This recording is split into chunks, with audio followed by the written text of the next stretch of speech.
right. I think I'm live. Yes. Hello, Fighting Fit family. What is Sarah doing live at 6 o'clock on a Monday? That's not when yoga is. You're absolutely right. So I'm on here, little brief intro. Around 2 years ago, Forrest and I decided that we wanted to take the gym in a slightly, not a different direction. We still wanted to offer awesome classes for people who just wanted to have fun working out. But in addition to that, we wanted to be able to provide transformation for those who wanted it at the gym. So we wanted to become transformation specialists. So to that end, ever since then, we have sought out the absolute best training we can find to not only deepen our knowledge of nutrition, but also help us help people actually make that change. Because change isn't something that you just do on a dime, right? It actually takes a lot of work. And so we've been getting that training, and as part of, and in various ways as well. So not just from one path, but we've got several different mentors. And one of my mentor, as part of my certification through one of these programs, he actually challenged me to go live for 30 days and share some of the challenges I've had in my own personal transformation over the years. And so I've accepted that challenge, and so you guys can get used to seeing me every day for the next 30 days. Maybe not at this time exactly, but somewhere along that line. So I could have shared this on my public group, but the reason I'm choosing to share it here is you guys are my family. You're my Fighting Fit family, and I know you guys. I trust you guys. I'll be sharing some vulnerable stuff, and I trust my vulnerability with you of all people, and I hope that it helps you, or at least entertains you. So let's get right into it, shall we? Today, I want to talk to you about something that I have struggled with in the past, and that is being too busy to work out.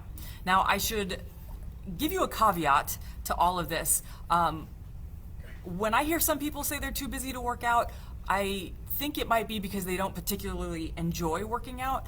I am not like that. I have trained just about all my life. I started softball when I was like 8, and then I started cross country when I was 12, a time that most 12-year-olds do not like running. I didn't actually like it at the time, but I worked hard enough that now training to me it's mental health more than anything, and so that's why I train. So when I say I was too busy to work out, I mean Sarah was on the struggle bus for her to say, I cannot make it up to the gym, I'm just too busy.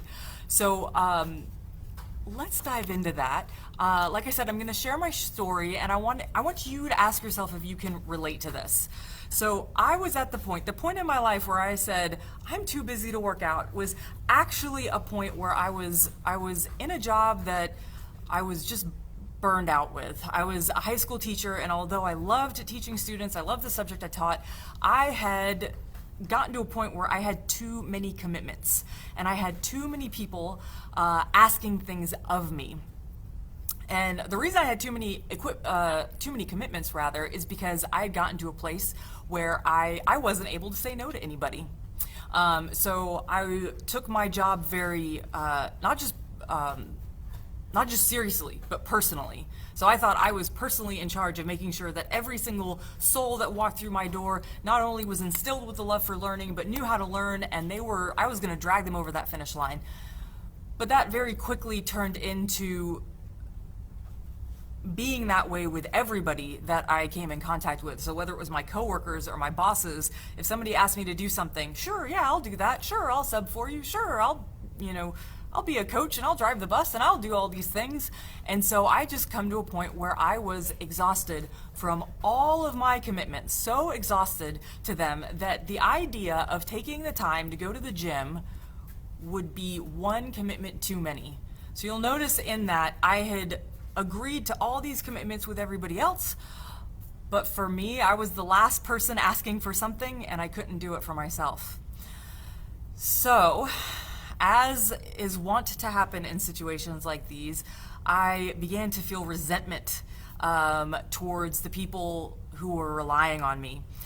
because completely unbeknownst to them, I had agreed to an unspoken social contract that anything they asked of me, I would say yes to. They didn't agree to that. I was the only one that had agreed to that. So I think in psychological terms, they call this poor boundaries. So I had very bad boundaries. And then when I finally became consciously aware that I had bad boundaries, then I piled a nice side helping of shame on top of that because I could see that I was letting people walk on me, but I couldn't do anything about it.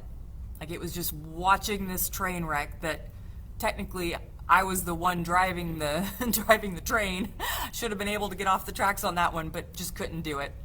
And so the final straw, so basically the final thought that just nail in the coffin, like, ugh, I just can't, I'm tapping out, is when I finally decided that I was just destined to become more of what I didn't want to become. So in my case, I was just going to become heavier, gain more weight, get fatter, and I was going to become less proud of myself. So that was a pretty rough spot. In hindsight, the moment that I said, man, if I go to the gym, that's just going to stress me out, that should have been the moment where I knew something was wrong. That should have been my keeping my pulse on my own mental health, and I wasn't doing a good job of it. But fast forward to today. Today, I have a system that's both doable and balanced. So it doesn't require me to be at the gym every day, although I am here every day, but that's also because I work here. So, but it doesn't require me to train every single day. So there are days when I'm here that I fully intend to not train, and I'm okay with that. I know it's not the end of the world. I know it doesn't mean I'm going to get out of shape. I also know it doesn't mean that I'm no longer working towards my goals. I feel open and spacious. I feel light. I also feel at ease with myself. In addition to that, I feel confidence and self-respect, knowing that if somebody asks me to help them with something, if it's within my capability and I feel good about it, I'm in a good place and I can give it to them, I say yes. But I also know if it's not going to work for me, I can very kindly say, no, I'm so sorry, I can't do that. I feel calm and organized in my mind, and I'm living in the body of my dreams, both effortlessly and without struggle. So, what changed? How did I come to do that?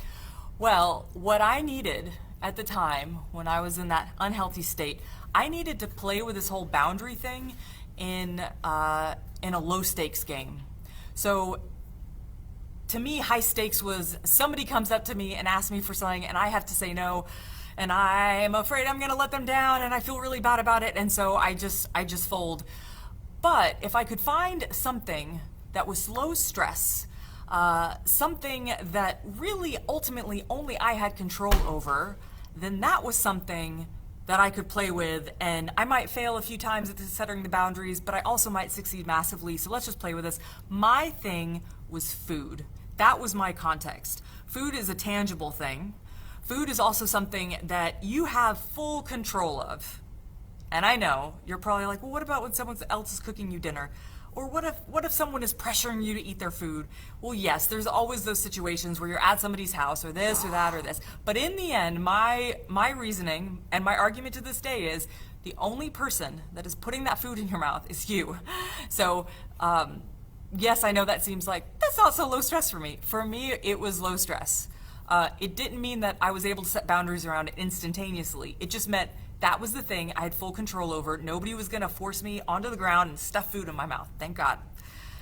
So what I did was I let food teach me, and what I'm submitting to you to do is, if you have issues with boundaries in your life, let food be your small arena to start practicing your boundaries with, and then see how that bleeds into other areas of your life. So what I suggest is that you start tracking everything you eat. I suggest using the app MyFitnessPal.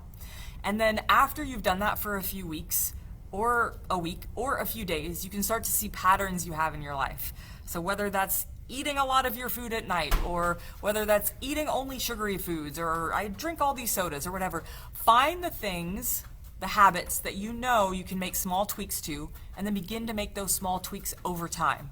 So let's say your thing is sodas. If you just absolutely have to drink sodas, that can be your thing that you start to replace with, I don't know, whatever, tea or sparkling water, whatever. And the first moment that you say no when someone offers you a soda, when you know you want it, but you know you need to set that boundary, you're gonna know, hey, I set a boundary. I can do this one step at a time. So that is my suggestion for you. I hope you got something out of this. If you are somebody, if you experience bad boundaries in your life and you're like, holla sister, then by all means, comment below.